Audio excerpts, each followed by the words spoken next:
এই ভিডিওতে আজ আমরা পড়ব কোষের অভ্যন্তরীণ রোধ, নষ্ট ভোল্ট, অভ্যন্তরীণ বিভব পতন ইত্যাদি বিষয়ে।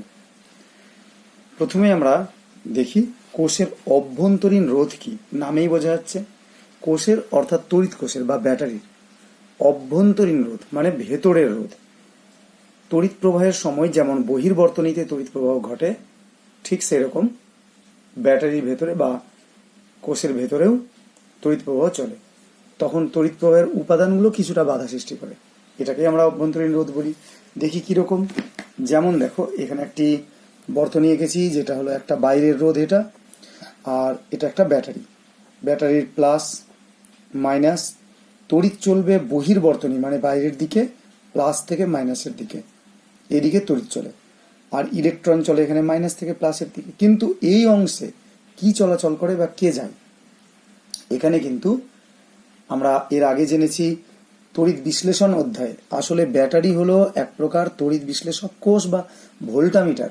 ভোল্টামিটারের কি কি থাকে, একটা ক্যাথোড এবং একটা অ্যানোড থাকে। তাহলে এখানে হলো একটা অ্যানোড আর এটা হলো একটা ক্যাথোড। তাহলে অ্যানোড আর ক্যাথোডের মধ্যে যে তড়িৎ চলাচল করে, অ্যানোড আর ক্যাথোডের মধ্যে, সেটা কে বহন করে নিয়ে যায়, সেটা কিন্তু বহন করে আয়নগুলি। আয়নগুলো এদিকে ওদিকে বহন করে। তাহলে প্লাস আয়ন অর্থাৎ এদিক থেকে এদিকে যদি যায়, তাহলে প্লাস আয়নগুলো চলবে। এই যে প্লাস আয়নগুলো এদিক থেকে এদিকে যাচ্ছে, প্লাসগুলো যাচ্ছে, প্লাসগুলো এদিকে যাচ্ছে। তাহলে এখান থেকে গেলে এগুলো কিন্তু আয়ন না, এটা ইলেকট্রনের বিপরীত রাশি আমরা ধরি। আর কিন্তু এই জায়গায় এগুলো হলো আয়ন। তাহলে প্লাস আয়ন বা ধনাত্মক আধানকে আমরা ঋণাত্মক মেরু থেকে ধনাত্মকের দিকে নিয়ে যাব।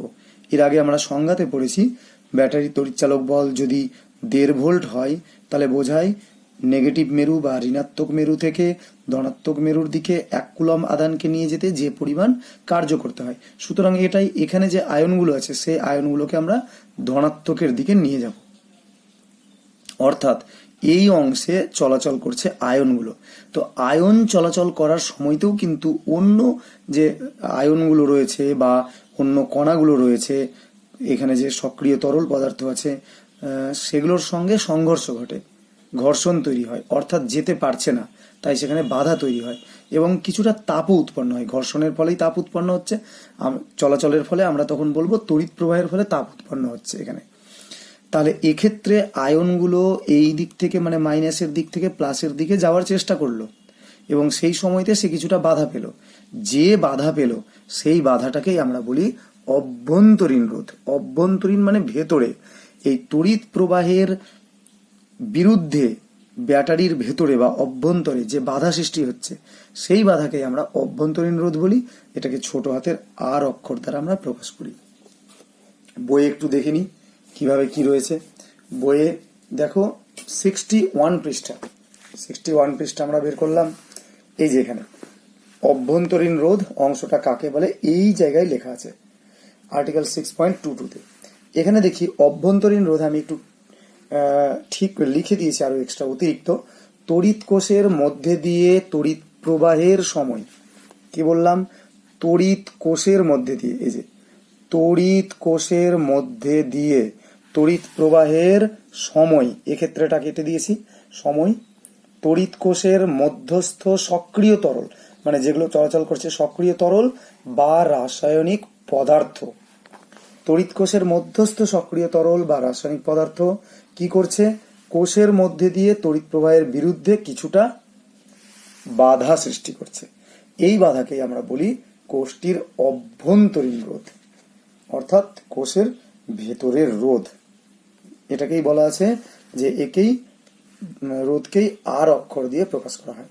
এই অভ্যন্তরীণ রোধের কারণেই কিন্তু ব্যাটারি উত্তপ্ত হয় তড়িৎ প্রবাহ চললে, এবং এই যে পরিমাণ উত্তপ্ত হচ্ছে বা এখানে বিভবের পতন ঘটছে, পতন মানে ধ্বংস বা নষ্ট হচ্ছে, বিভব পতন হচ্ছে, সেটাকেই আমরা বলি নষ্ট ভোল্ট। তাহলে নষ্ট ভোল্ট বা অভ্যন্তরীণ বিভব পতন জিনিসটা কি।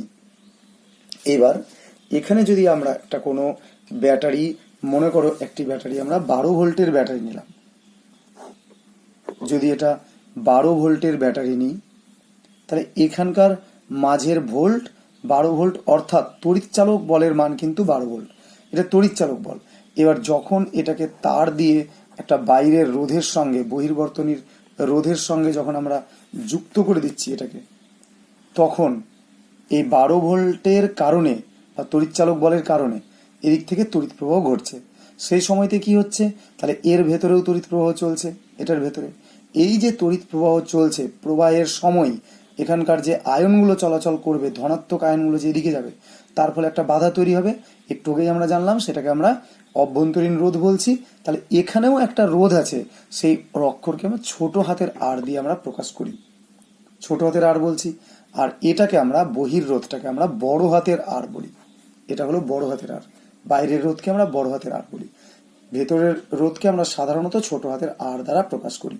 বাইরে দুটি থাকলে R1 R2 ইত্যাদি আমরা বলবো। তাহলে এখানে তড়িৎ প্রবাহ যদি আই হয়, capital I, intensity of current I যদি হয়, তাহলে পরে এই 12 ভোল্টের কারণে আই তড়িৎ প্রবাহ যাচ্ছে, যেটা এই জায়গায় কিছুটা কার্য করছে বা এখানটায় বিভবের পতন ঘটছে, আর এখানে কিছু পতন ঘটছে। এই দুটোর যোগফল কিন্তু সেই 12 ভোল্টের সমান হবে। কি করে ধরি, এটা যখন তার দিয়ে যুক্ত করা হলো, তখন এই জায়গায় মানে এটার দুই প্রান্তে কাজ করছে হলো এখানে 10 ভোল্ট। তাহলে এই দুই প্রান্তে কাজ করছে, অর্থাৎ এটাকে যে উত্তপ্ত বা গরম করেছে তার জন্য কাজ করছে 2 ভোল্ট। তাহলে এখানে আমরা 2 ভোল্টকে বলবো 2 ভোল্টকে বলবো নষ্ট ভোল্ট বা অভ্যন্তরীণ বিভব পতন। আর এখানটায় 10 ভোল্টটাকে বলবো আমরা এই রোধের দুই প্রান্তের বিভব প্রভেদ বা বিভব পার্থক্য। এখানে দেখো তাহলে কি হবে, আমরা এখন ওহমের সূত্র যদি প্রয়োগ করি, এই জায়গায় দুই প্রান্তের বিভব পার্থক্য ভি, এই ভি ইকুয়ালস টু কি হবে, ওহমের সূত্রানুসারে আমরা জানি V equals to R I. তাহলে এই জায়গাটায় আমরা যেটা ভি পাবো সেটা ভি ইকুয়ালস টু আমরা আর আই করছি, মানে যে ভিটা পাচ্ছি এখানে 10 ভোল্ট, এখানে কিন্তু 10 পাবো। আর এর ধরি এই এখন মানগুলো একটা মান নিয়ে হিসেব করলে ভালো হয়। যেমন মনে করো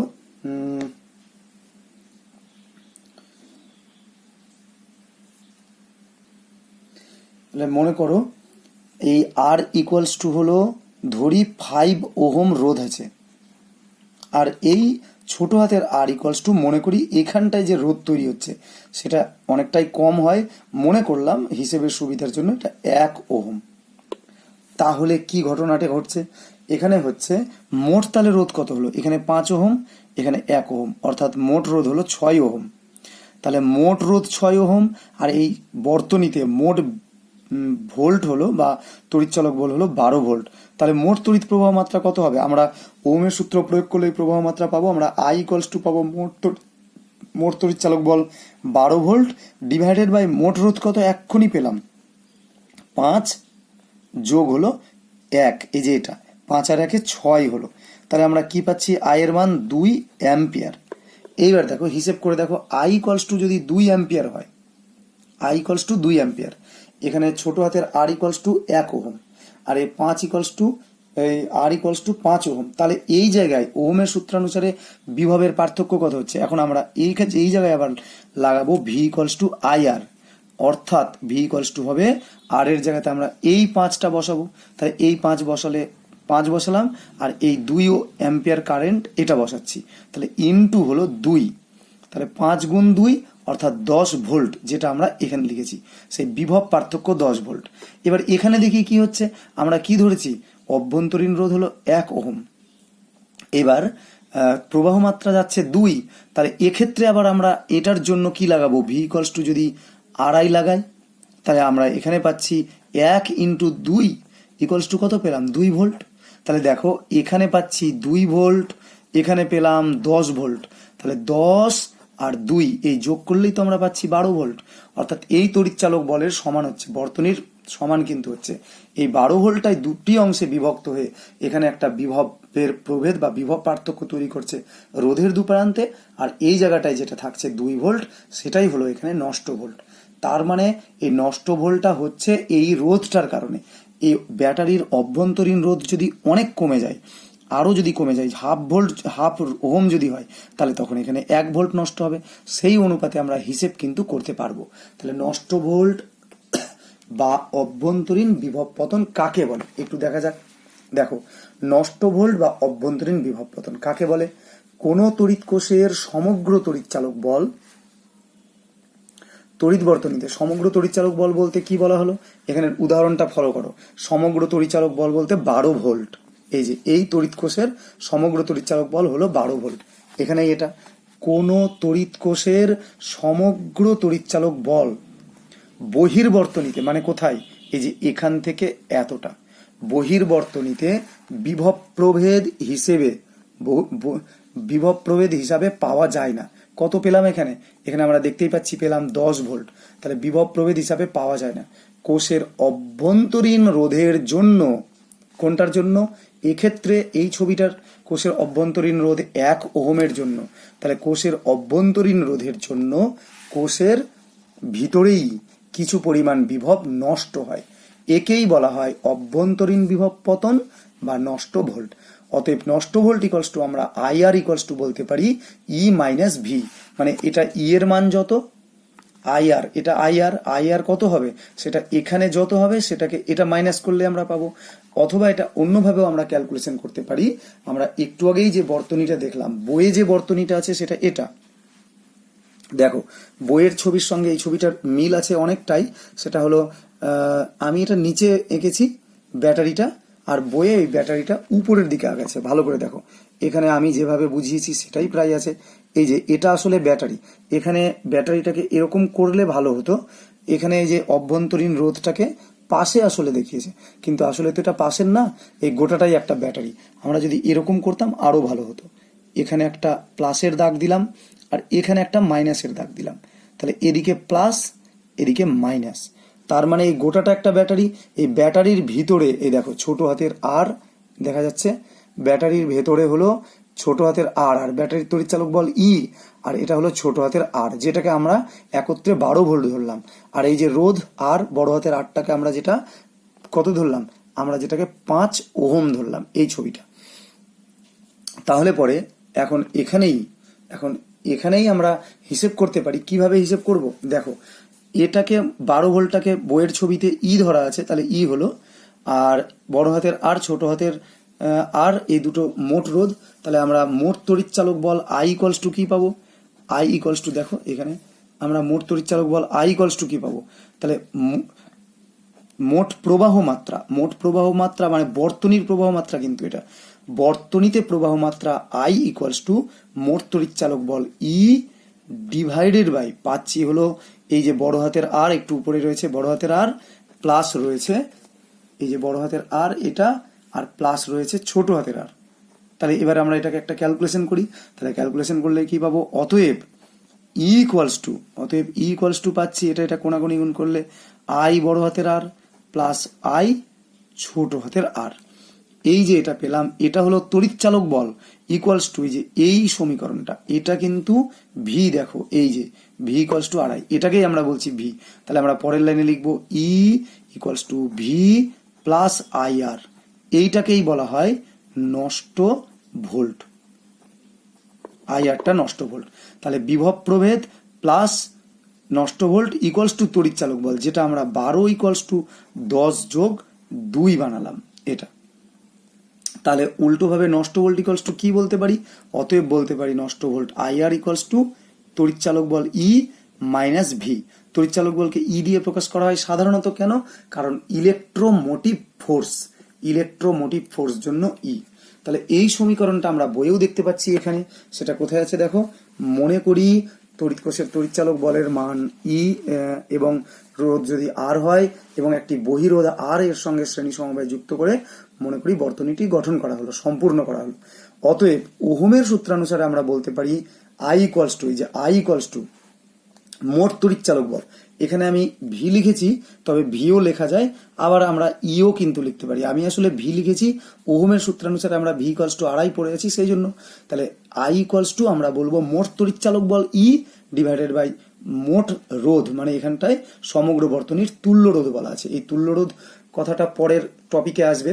তাহলে তুল্য রোধ বলতে গোটা বর্তনীর মোট রোধ এখানে। অর্থাৎ আমরা কি পেলাম, I equals to E by R plus R, এটাকে ক্যালকুলেশন করলে E equals to I R plus I R. এটা আমাদের মুখস্থ রাখতে হবে। এটা হয় মুখস্থ রাখবো এটা, অথবা নিচে যেটা আছে সেটা, এটা মনে রাখলেও ভালো। মনে রাখবো কিভাবে, বড় হাতের I equals to E divided by বড় হাতের আর প্লাস ছোট হাতের আর, অর্থাৎ E equals to I R plus I R, এটাও আমরা মনে রাখতে পারি এভাবে। তাহলে এই সমীকরণ দুটো এখান থেকে আমরা মনে রাখবো। এরপরে কি হচ্ছে, এই আরটাকেই কিন্তু আমরা আবার প্রান্তীয় বিভব পার্থক্য, রোধের প্রান্তীয় বিভব পার্থক্য, এই যে ভি ইকুয়ালস টু আইআর করে আমরা কি বলছি, আইআর করে আমরা বলছি এই যে ই equals to V plus IR, এই অংশ পর্যন্ত মনে রাখবো। এখন যদি কোনো আদর্শ কোষ হয় বা ব্যাটারি হয়, আদর্শ ব্যাটারি, তাহলে আদর্শ ব্যাটারির কি থাকবে না, রোধ থাকবে না, একেবারে রোধ না থাকুক, আমরা এটাই চাইবো। সুতরাং সেক্ষেত্রে ছোট হাতের আর এর মানটা শূন্য হবে। শূন্য যদি হয় তখন ব্যাটারিতে যে পরিমাণ তড়িৎচালক বল থাকবে সেটাই বহির্বর্তনীতে আমরা বিভব পার্থক্য রূপে পাবো। এবার যদি বড় হাতের আর ইকুয়ালস টু 0 হয়, মানে বড় হাতের আরটা এখানে আছে দেখো, তড়িৎচালক বল ই যদি বড় হাতের আর ইকুয়ালস টু 0 হয় তবে বর্তনীকে মুক্ত বা খোলা বর্তনী আমরা বলবো।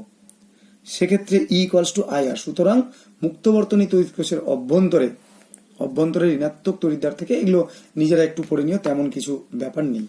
তাহলে এটা আমরা জানলাম, এটা অভ্যন্তরীণ রোধ সংক্রান্ত। এবার একটু দেখে নেব অভ্যন্তরীণ রোধের কি কি বিষয়ের উপর কিভাবে নির্ভর করে, কি কি বিষয়ের উপর রোধ, অভ্যন্তরীণ রোধ বাড়বে না কমবে, এটা আমরা একটু চিন্তা করলেই সহজেই বুঝতে পারবো এবং মনে রাখতে পারবো।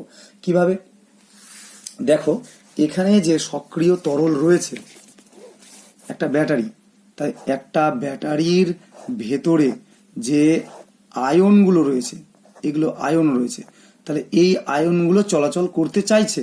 এই আয়নগুলো যত মাইনাসের থেকে প্লাসের দিকে পৌঁছাতে পারবে আমরা বলবো তার তড়িৎচালক বলের মান যত পৌঁছাতে পারবে, যত দ্রুত পারবে, আমরা বলবো অভ্যন্তরীণ রোধের মান তার তত কম হবে। তার মানে তার পরিবাহিতা বেশি হবে। দ্রুত পৌঁছানোর অর্থ পরিবাহিতা বেশি, অভ্যন্তরীণ রোধ কম। তাহলে আমরা স্পষ্টতই বুঝতে পারছি, যদি এটার পাত, তো এটা একটা পাত, ক্যাথোড, এটা অ্যানোড, এটা ক্যাথোড, তাহলে অ্যানোড যদি পাতটা বেশি ক্ষেত্রফল হয় তাহলে এগুলো যাওয়ার সম্ভাবনা বেশি না কম হবে, নিশ্চিত রূপে বেশি হবে। মানে এগুলো বেশি পরিমাণে বিভিন্ন দিকে পৌঁছাতে পারবে, তাহলে যত বেশি ক্ষেত্রফল হবে তত বেশি পৌঁছাতে পারবে, অর্থাৎ তড়িৎ প্রবাহ বাড়বে, তাই অভ্যন্তরীণ রোধের মান কমে যাবে। দেখো কি আছে, তড়িৎদ্বারগুলির ক্ষেত্রফলের উপর নির্ভর করে। ক্ষেত্রফল যদি বেশি হয় তবে অভ্যন্তরীণ রোধ কম হবে। বুঝতে পারলাম এটা, কারণ বেশি পরিমাণে আয়ন যাবে। অন্য একটা দেখি, একেবারে ইজি, তড়িৎদ্বারগুলি মধ্যবর্তী দূরত্বের উপর। যদি দূরত্ব বেড়ে যায় কি হবে ভাবো একটু, এটার দূরত্ব বেড়ে গেল, এটা কাছে না থেকে আরো দূরে চলে গেল, তাহলে আয়নগুলো আগের থেকে আরো বেশি যাবে না কম যাবে? নিশ্চিত রূপে কি হবে, কম যাবে, কারণ এত দূর থেকে যাচ্ছে, এত বেশি যেতে পারবে না। তাহলে পরে পরিবাহিতা কমে যাবে, তার মানে রোধ কি হবে, পরিবাহিতা কমে গেল, তখন দেখো রোধ তখন বেড়ে গেল। এই যে পরিবাহিতা কমলো, অভ্যন্তরীণ রোধ বাড়লো, অর্থাৎ মধ্যবর্তী দূরত্ব বৃদ্ধি পেলে কোষের অভ্যন্তরীণ রোধ বৃদ্ধি পায়।